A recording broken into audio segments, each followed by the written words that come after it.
माझ्यातून त्यांच्यात असं समजू नका, पण सरकारमध्ये असणारे सर्व मंत्री आम्ही जेव्हा एखादा मुद्दा मांडतो तेव्हा उत्तर योग्य पद्धतीने तिथं दिलं जात नाही।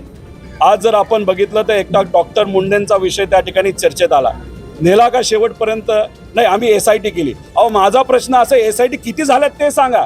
संतोष देशमुखांच्या बाबतीत SIT आहे, महादेव मुंडेंच्या बाबतीत SIT आहे, सूर्यवंशीच्या बाबतीत SIT आहे, तिथं महाराष्ट्र भूषण पुरस्कारमध्ये 16 गरिबांचा मृत्यू झाला त्याच्यावर SIT आहे। नुसती SIT केली म्हणून काम होतं असं नाही, काम अजिबात त्या ठिकाणी होत नाही। आणि काम न करण्याचं कारण म्हणजे या सरकारमध्ये असणाऱ्या सर्व नेत्यांचा अहंकार आहे।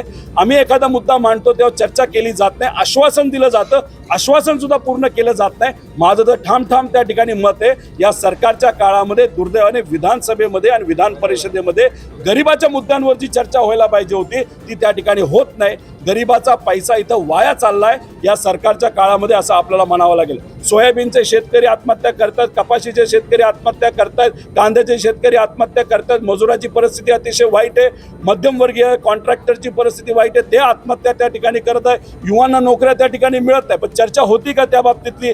अजिबात नाही। त्यामुळे अहंकार हे सभापतीच्या मनामध्ये व्यक्ती म्हणून त्या ठिकाणी आहे आणि सर्व मंत्र्यांच्या मनामध्ये सुद्धा अहंकार आहे। त्या अहंकारामुळेच महाराष्ट्राचं खऱ्या अर्थाने आज वाटोळ होते असं आपल्याला म्हणावं लागेल।